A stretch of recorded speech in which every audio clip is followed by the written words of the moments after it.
Hello, this is Sandro Forte. Today we're going to talk about probably the most effective, depending on which way you look at it, form of communication in the financial services profession. Indeed, any kind of business that relies on the telephone as a way, at least initially, of communicating with the prospective client or customer. Now, there is an immediate thought, and that is that most advisors, certainly from my own experience, from traveling all around the world and seeing them in action, they tend to make the same classic mistake every single time, which is to introduce themselves very politely and then go bowling into this rehearsed script telling the prospective client who they are and which company they represent. Now, on the face of it, there's nothing really wrong with that, except the fact that we are immediately putting the prospective client in control of the process. And you'll come on to understand why in a moment. Before we look at the 6 key steps to achieving a great outcome on the telephone, let me start with something that you may not necessarily have considered before. There is a 17% greater chance that you will achieve a positive outcome with a prospective client if you imagine the outcome before you even pick up the telephone and start dialing the number. Now, I know for the moment, a lot of people are going to be saying, telephone's a bit old-fashioned. I tend to communicate via SMS, or I send messages via social media. Look, if that's what you do, that's fine. But the good old-fashioned telephone is still a very, very effective, if not the most effective way to communicate with another human being, unless, of course, you get to do it in person. We'll talk about that separately on another occasion. For now, we're going to focus on the telephone as the most important form of communication, certainly the one that's most regularly used. So before we cover these 6 key steps, and I'm going to divide them into 6 individual videos for you, we're going to talk about the precondition that you must have before you start dialing that number and having a conversation. And I call it prevision. It's imagining the outcome. Now, why would we want to imagine an outcome? Because we don't have necessarily any control over the physical act of having a conversation with somebody on the phone, except that we do. Because if subconsciously we believe that there is likely to be a positive outcome, and we know from our own experience, every time we are having a great week or a great month, everyone seems to say yes to us. And every time we're having a really bad day or a bad week or a bad month, everybody seems to say no and defers having a conversation. And so it is with telephone calls. Any kind of interaction with another human being, if we imagine a positive outcome, we use different phraseology. We have a different lilt to our speech. We tend to say things and phrase things in a slightly different way. We might sound a bit more enthusiastic, a bit more upbeat. And it's amazing the effect that this has on the person that we're communicating with. So what I'd like you to do is to just change one thing for the moment, and that is to prevision, to imagine the outcome, that conversation in your mind. It may not go exactly as you imagine, but have that conversation in your mind before you have the conversation with your prospective client, that they say, absolutely, please come and see me. It would be great to meet you, or words to that effect. 17% more likely to have a positive conversation leading to a positive outcome. That's quite a big number if you are one of these people who signed up many years ago to the idea that you would make 100 phone calls to make 2 sales.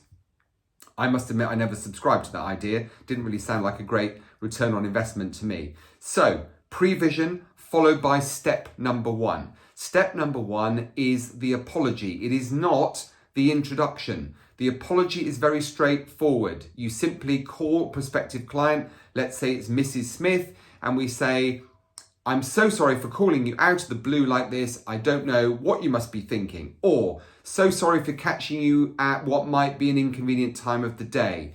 Is it okay to speak with you at the moment? Now, there will be one of 2 outcomes. Either Mrs. Smith will say, actually, I'm a bit busy right now, or she will invite you to introduce yourself by saying something typically like, who is this? And that is, of course, the opportunity to then introduce yourself.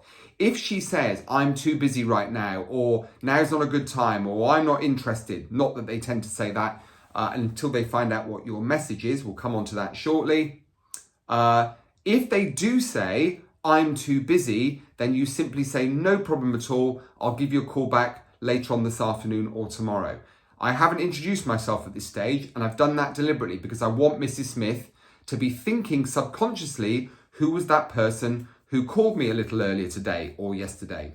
It's a way of subconsciously staying re-engaged with your prospective client. So we're not giving anything away at this stage. We are simply asking for the opportunity to have a conversation. And then if we get that permission, we introduce ourselves. And here's the key mistake that advisors make consistently. What they tend to do is they tend to start rolling out my name is Sandro Forte from Forte Financial, and then we wait inevitably for the response. And what's the response we tend to get more often than not? It's, I'm not interested. And in our minds, we think, well, wait a minute, we haven't even talked about what we're calling about yet. And that's because we've just shared information which allows an individual, Mrs. Smith in this case, to make an informed choice about whether they're going to have a conversation or not. We just told them our name, but more importantly, where we're calling from. And Mrs. Smith is disseminating this information I've given her, Forte Financial in this case, and she's thinking, financial, sounds like it could be a sales call, sounds like it might have something to do with insurance. Whatever outcome she reaches in her mind, the chances are she will say no or I'm not interested. Because the fact of the matter is, people don't wake up in the morning and think, fantastic, today's the day I've got to sort out my insurance policies or set up a retirement account or invest some money or save some tax. People are not interested in having those conversations. So it is important that we engage them fully before we start talking about some of the areas they may have considered, just haven't done anything about. So, prevision, imagine the outcome before you make the call. Ask for permission to speak. If you get it, you continue to the introduction. If you don't, it's about calling back at another time. When we get to the introduction part, instead of name and company, and then invite the prospect to come back to us with a response, which is usually negative, we simply move the pause to a different place.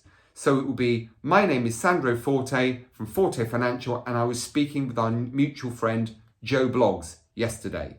And that's when we pause. We may at this moment get a response, but what we know is we have shifted the attention away from Forte Financial to Joe Bloggs. And this leads us to step number 2. Before we get to step number 2, we're going to talk about the promise. The promise is the bridge between step number 1, which is the introduction, and step number 2. And that's called humanize. And we'll talk about that in the next video.